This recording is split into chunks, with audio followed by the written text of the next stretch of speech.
축복합니다. 네, 한 달 넘게 이렇게 성도님들 뵙지 못하다가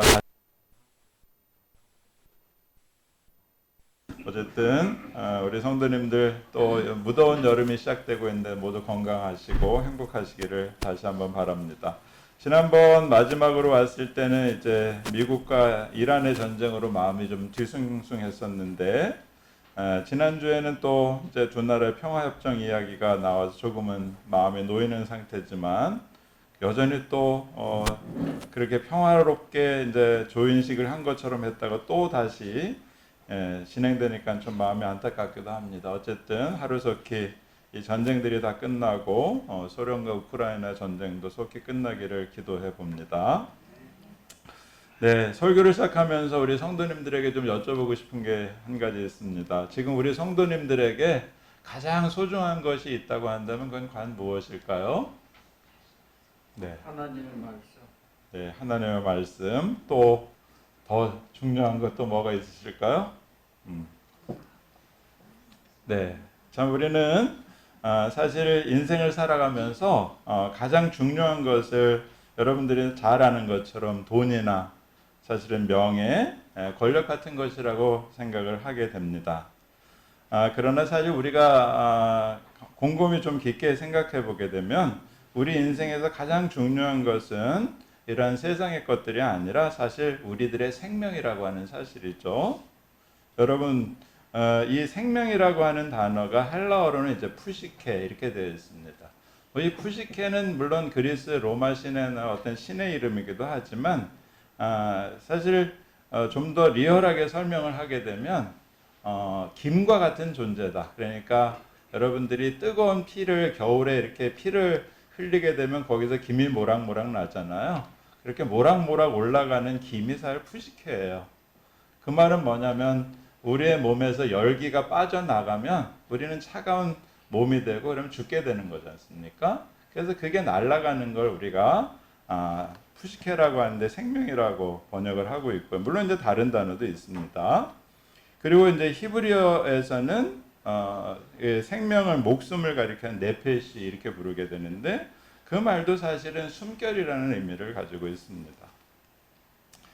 그래서 우리가 생명이 뭐냐, 목숨이 뭐냐 너무나 단순하죠. 제 목을 통해서 지금 숨이 왔다 갔다 하잖아요. 그래서 제 목을 통해서 숨이 왔다 갔다 하지 않으면 저는 죽은 목숨이지 않습니까? 이처럼 사람은 숨을 쉬지 않으면 곧 죽음으로 판정이 되는 것입니다.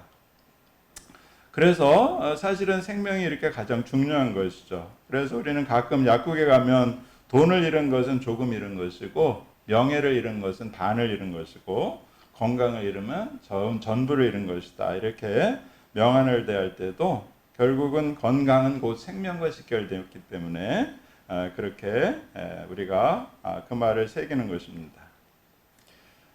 그런데 우리는 인생을 살면서 정작 삶에서 중요한 것이 무엇인지를 잃어버리며 살고 있을 때가 많이 있습니다.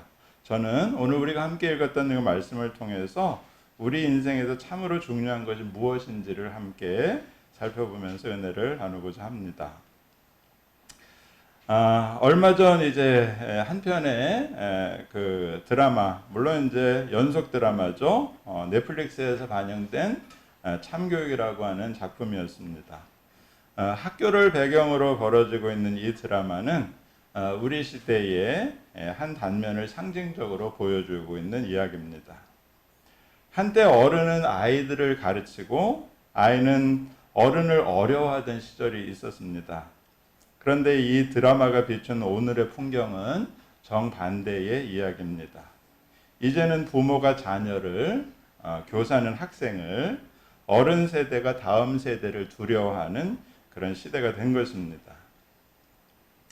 권위가 무너진 자리에 들어선 것은 자유가 아니고 바로 두려움이라는 주제였습니다.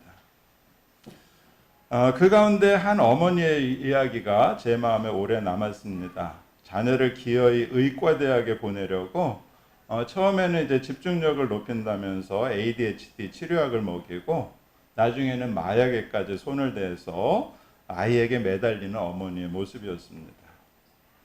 사랑이라는 이름으로 시작된 일이 결국은 사랑하는 자식을 망가뜨리는 데까지 이르는 모습은 비록 연극 같은 이야기일지라도 지금 우리의 현실을 아프게 비추는 거울이었습니다. 그 어머니는 무엇을 그토록 두려워했던 것일까요? 그것은 바로 자식의 실패, 그로 인해서 쏟아질 사람들의 시선, 무너질 자신의 체면이었을 것입니다. 사람을 두려워한 끝에 가장 사랑하는 존재를 멸망의 길로 떠밀고 간 이야기입니다. 우리는 지금 무엇을 두려워하며 살고 있습니까? 그것은 바로 뒤처지는 것, 인정받지 못할 것에 대한 두려움, 사람들의 입에 오르락 내릴 것 같은 것에 대한 두려움이죠. 두려움은 이 시대의 공기와 같아서 우리는 그것을 마시고 있지만 사실 잘 느끼지 못하고 있습니다. 바로 이 두려움의 한복판으로 오늘 예수님의 음성이 파고 들어오고 있습니다. 마태복음 10장에서 예수님은 제자들을 향하여서 3번이나 거듭 말씀하고 계시죠. 26절, 28절, 31절에서 두려워하지 말라 이렇게 말씀하시고요. 그리고 같은 자리에서 단 한 번 정반대도 반대 명령도 하시는데 오직 그를 두려워하라 이렇게 말씀도 하고 계십니다. 사랑하는 성도는 바로 여기에 복음의 비밀이 있습니다. 예수님은 두려움을 단순히 없애주겠다 이렇게 말씀하지 않으십니다. 오히려 우리들로 하여금 두려움의 대상을 바꿔라 이렇게 말씀하시죠. 사람들을 향하던 두려움을 거두어서 하나님께 돌리라는 이야기입니다. 그리고 놀랍게도 우리가 두려워해야 할 그 대상이 하나님이고 곧 너의 아버지다 이렇게 말씀하고 계십니다. 다시 말해서 두려움의 시대를 이기는 길은 하나님을 아버지로 고백하는 데 있습니다. 이렇게 하나님을 아버지로 고백할 때 우리는 비로소 사람을 두려워하지 않고 두려움을 극복하며 동시에 참된 평화를 얻을 줄로 믿습니다. 그래서 오늘 주시는 첫 번째 말씀은 우리가 예수님의 제자로 스승의 길을 따름으로 두려움을 극복할 수 있다고 가르쳐 주고 계십니다. 마태복음 10장은 우리가 마태복음에 나오는 5개의 설교 중 두 번째 설교에 해당되는 파송설교라고 부릅니다. 여기서 예수님은 12 제자를 불러 세우시고 그들을 세상으로 보내고 계시죠. 그런데 그 파송의 말씀은 달콤한 격려가 아니라 닥쳐올 박해에 대한 정직한 예고를 하고 계신 것입니다. 본문은 바로 그 대목에서 시작되는데요. 제자가 그 선생보다 또는 종이 그 상전보다 높지 못하나니 집주인을 바알세불이라 하였거든 하물며 그 집 사람들이랴 라는 이야기가 나옵니다. 여기서 제자는 선생보다 높지 못하고 종은 상전보다 높지 못하는 말은 당연하죠. 그 말은 결국 제자도라고 하는 것은 스승의 운명에 함께 따라간다는 이야기입니다. 사람들이 이제 제자들의 집주인 되신 예수님을 바알세불, 다시 말해서 귀신의 왕이라고 비방을 했다라고 한다면 그 집에 속했던 제자들이 선교를 할 때 이렇게 큰 비난을 받을 것이라는 예고를 하시는 것입니다. 이렇게 예수님의 길을 따르는 것에는 오해와 모욕에 따를 수가 있고 누구도 그것에 예외가 될 수가 없습니다. 그래서 우리가 이렇게 예수님의 진리를 증언하는 자로 살아가는 것은 세상에서 환영받는 것이 아닌 바로 비현실적인 행동이 될 수 있다는 것이죠. 그러나 어쨌든 이런 박해 앞에서 우리들은 어떻게 살아가야 될까라고 하는 것인데 그게 바로 예수님의 답변입니다. 즉 그들을 두려워하지 말라. 감추인 것이 드러나지 않을 것이 없고 숨은 것이 알려지지 않은 것이 없을 것이다. 이렇게 말씀하십니다. 여기서 두려워하지 말라라고 하는 그 말씀은요. 마지막 날에 반전이 일어날 것이기 때문입니다. 지금은 우리가 이 세상에서 진실이 비방과 오해에 묻혀버리는 것처럼 보일 수도 있습니다. 그러나 감추인 것은 반드시 드러나고 숨은 것이 반드시 알려질 날이 오는데 그것이 바로 하나님의 심판대 앞에 서는 날인 것입니다. 다시 말해서 사람이나 세상이 세상이 법정의 마지막 법정이 아니라는 것이고요. 바로 하나님의 법정이 진정한 진실이 드러나는 법정이 되기 때문입니다. 그러기에 예수님은 27절에서 어두운 데서 들은 것을 광명한 데서 말하고 귀에 대고 속삭인 것을 지붕 위에서 전파하라 이렇게 말씀하시는 것입니다.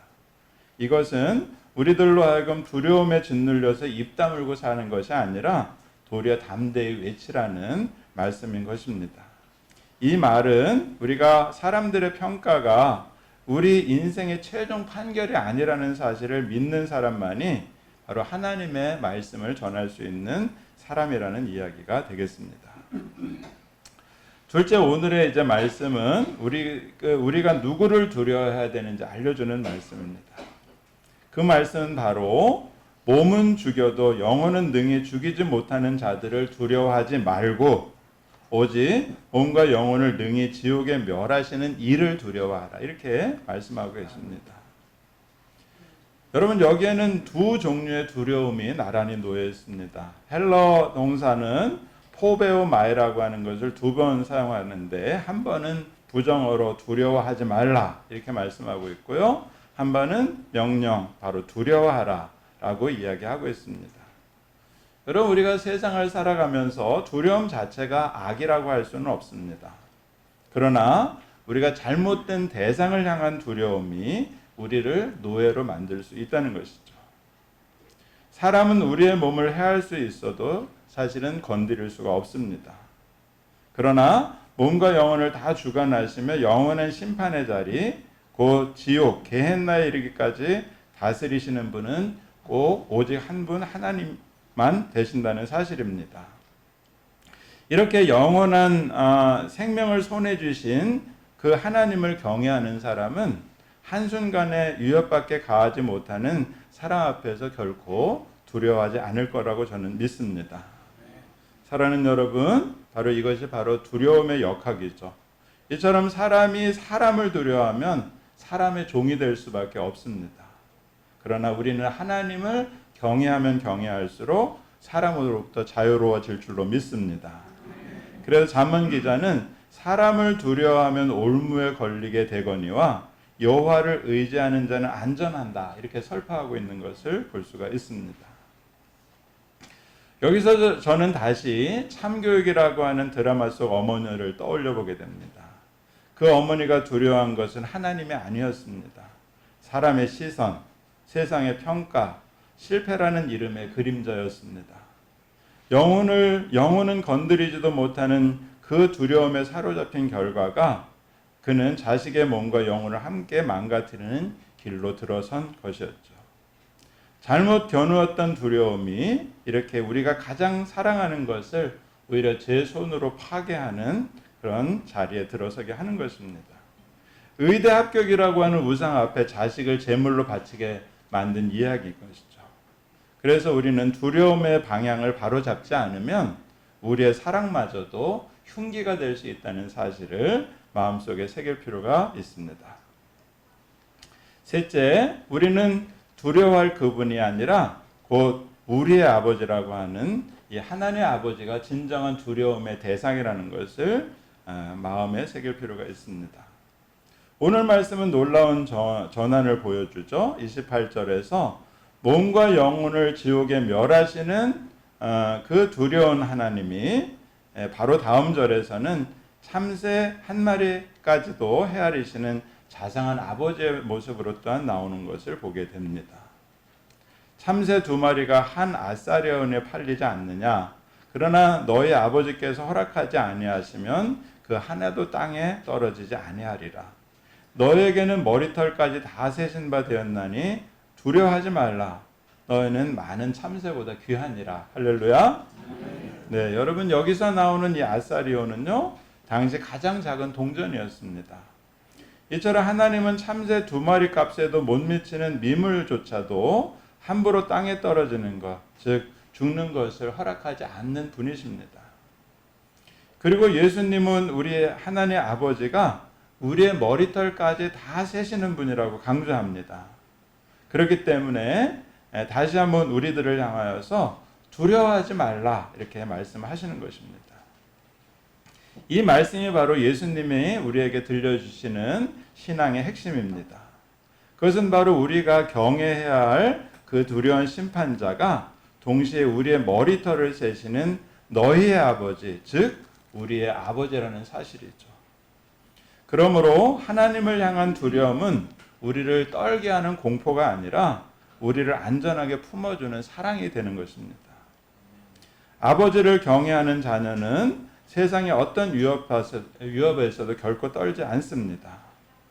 이 진리는 우리가 같이 읽었던 구약의 기도 속에도 깊이 새겨져 있습니다. 이사야서 63장은 공동체 탄식의 기도죠. 무너진 성전, 흩어진 백성, 응답 없는 하늘 아래에서 이스라엘은 이렇게 부르짖고 있는 것입니다. 주는 우리 아버지라. 하나님 아브라함은 우리를 모르고 이스라엘은 우리를 인정하지 아니할지라도 여호와 주는 우리 아버지시라.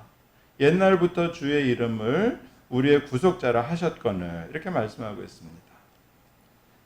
이 말씀이 주는 의미는 하나님의 아버지 되심이 혈통의 조상 아브라함보다 이스라엘보다 위에 있다는 그런 이야기입니다. 비록 육신의 조상이 우리를 알지 못하고 인정하지 않을지라도 하나님은 우리의 아버지가 되시는 분이시고 더 나아가서 그분은 우리를 구원해 주시는, 그래서 무력한 자를 끝까지 책임지고 건져내시는 바로 우리의 친족이 되신다는 말씀이 되는 것입니다. 여러분, 우리가 시편 말씀에서도 아버지는 부모는 나를 버릴지라도 바로 하나님께서는 나를 결코 버리지 않는다는 말씀도 같이 기억할 필요가 있습니다. 이것은 땅의 모든 끈이 끊어진 자리에서도 하늘 아버지의 손은 여전히 우리를 붙잡고 계신다는 이야기입니다. 사랑하는 성도 여러분, 저는 이 말씀을 읽으면서 저 역시 제 인생을 고백하지 않을 수 없습니다. 저는 어릴 때 아버지를 일찍 여의었습니다. 그래서 조부모님의 슬하에서 자랐고 어머님은 곧 개가를 하셨습니다. 그래서 조부모님은 평생 한 가지를 두려워하면서 사셨죠. 그것은 바로 행여 손주가 부모 없이 자란 자식이라는 소리를 들을까봐 늘 노심초사하셨습니다. 그것이 우리 조부모님들의 두려움이었습니다. 그것은 사람들의 말, 사람의 시선을 향한 두려움이었습니다. 저는 그 두려움의 그늘 아래서 어린 시절을 보낸 것 같습니다. 그러나 인생의 어느 날 저는 예수님을 만났습니다. 그리고 하나님을 아버지라고 부르게 되었습니다. 바로 그 순간 오늘 우리가 읽었던 이사야서 63장 16절의 말씀, 그 기도가 더 이상 옛 백성의 기도가 아니라 제 자신의 고백도 되었던 것입니다. 비록 육신의 아버지가 일찍 떠나셨고 조상이 나를 다 알지 못한다 할지라도 여호와 하나님이 바로 나의 아버지가 되신다는 고백입니다. 나는 더 이상 부모 없이 자란 자식이 아니라 천지를 지으신 바로 아버지 하나님의 사랑을 받는 그런 아들이라고 하는 사실이죠. 머리털까지 세시는 그분께 나는 많은 참새보다 귀한 존재라고 저는 확신합니다. 저는 이 사실을 제 인생에서 무엇보다도 깊이 감사하며 지금까지 살아가고 있습니다. 하나님을 아버지로 고백하게 된 것, 이것이 제 인생에서 가장 좋은 선택이었고 가장 큰 은혜였다는 것이 저의 고백인 것입니다. 오늘의 네 번째 말씀은 우리들로 하여금 아버지를 올바르게 고백하라고 가르쳐 줍니다. 이 고백은 입술의 한마디로 끝나는 것이 결코 아닙니다. 예수님은 그 고백이 우리의 삶을 통째로 재편하신다라고 알려주시는 말씀이죠. 누구든지 사람 앞에서 나를 시인하면 나도 하늘에 계신 내 아버지 앞에서 그를 시인할 것이다. 이렇게 말씀하십니다. 시인한다로 번역된 헬라어는 호몰로게오, 곧 함께 같은 말을 한다는 의미를 가지고 있습니다.